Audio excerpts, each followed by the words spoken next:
বুঢ়ী আইৰ সাধু।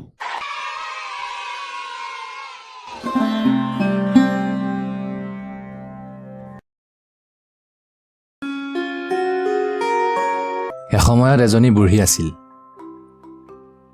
তাই এজাক গৰু ৰাখি গাখীৰ বেচি কোনোমতে টুকটুক টাক টাককৈ খাই আছিল। তাই শোৱা ঘৰটো বৰ পুৰণি। তাৰ ছালৰ খেৰবোৰ উৱলি গৈছে দেখি উৰুখি বৰষুণত পানী পৰে। এদিন ডাৱৰীয়া ৰাতি তাই খাই বৈ উঠি শুবলৈ ধৰিলে।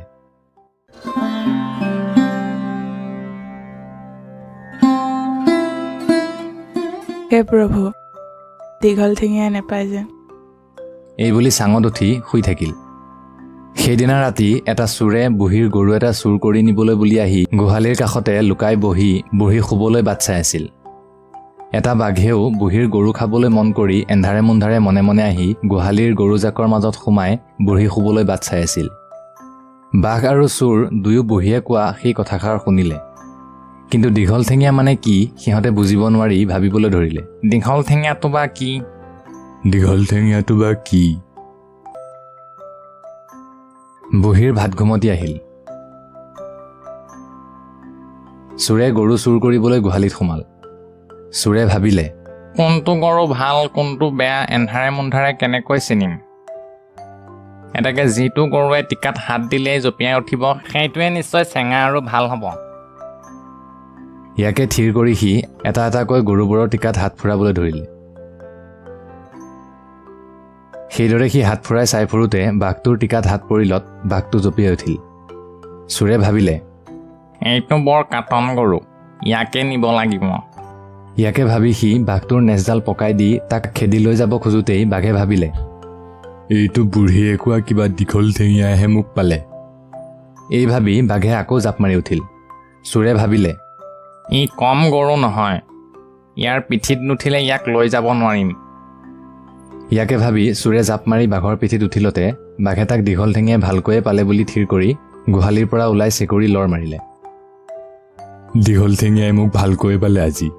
চোৰেও গৰুটোৰ কেৰামতালি দেখি বুজিলে যে সি গৰু নহয়, কিবা দীঘল ঠেঙীয়াহে। এইটো গৰু নহয়, কিবা দীঘল ঠেঙীয়াহে। আজি মোক সঁচাকৈয়ে দীঘল ঠেঙীয়াহে পালে। দুয়োকো দীঘল ঠেঙীয়া ভাবি ভয়তে ততমত এৰিলে। চোৰক পিঠিত লৈ বাঘে ঢাপলি মেলি হাবিত সোমাবলৈ ধৰোঁতেই চোৰে মৰু জিওঁকৈ বাঘৰ গলধনটো মুটুকাই ধৰিলে। তেতিয়া বাঘে ভাবিলে, ই দীঘল ঠেঙীয়া নহয়, ঘাৰ মুকুটো আহে। বাঘে ভয়ত আৰু বেগেৰে লৰ দিবলৈ ধৰিলে। চোৰে বাঘক ঘাৰ মুটুকাইও ৰাখিব নোৱাৰি শেষত বাঘৰ নেগুৰত হাত পৰিলত বাঘৰ লৰ আৰু চৰিল। লৰৰ কোবত চোৰটো বাঘৰ পিঠিত আৰু ৰ'ব নোৱাৰি মাটিত বাগৰি পৰিল। কিন্তু সি বাঘৰ নেগুৰডাল ইমান বৰ্জলেপ মুঠিৰে ধৰিছিল যে নেগুৰডাল চোৰৰ হাতৰ মুঠিতে পেপা কাঢ়ি ৰ'ল। বাঘ লৰ মাৰি সাৰিল। সি হাবিৰ ভিতৰ পাই অলপ উশাহ লৈ ভাবিলে, মোক ঘাৰ মুকুটোৱাই নহয়, পেপা কঢ়াইহে পাইছিল।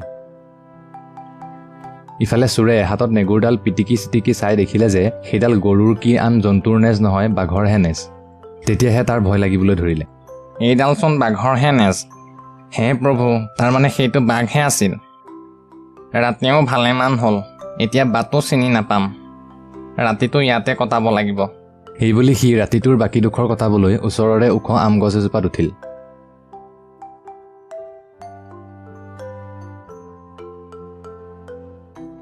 ইফালে বাঘে হাবিত সোমাই তাক পেপা কঢ়াই পোৱা কথা তাৰ লগৰীয়া ভাই বন্ধুহঁতক ক'লে। এইটো বৰ লাজৰ কথা হ'ল। আমি বনৰ ৰজা, এতেকে আমাৰ লগৰীয়া ভাই ৰজা এজনক পেপা কঢ়াই এনে লঘু লাঞ্ছনা কৰিব, ই বৰ অসহনীয় কথা। ইয়াৰ প্ৰতিকাৰ নকৰিলে পেপা কঢ়াই পোৱা সেই বাঘটোৰ মাথোন নেজডালহে গৈছে।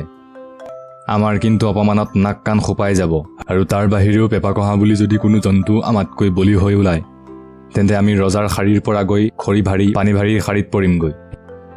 এইবুলি সকলোবোৰ বাঘে লৰালৰিকৈ মেল পাতিলে।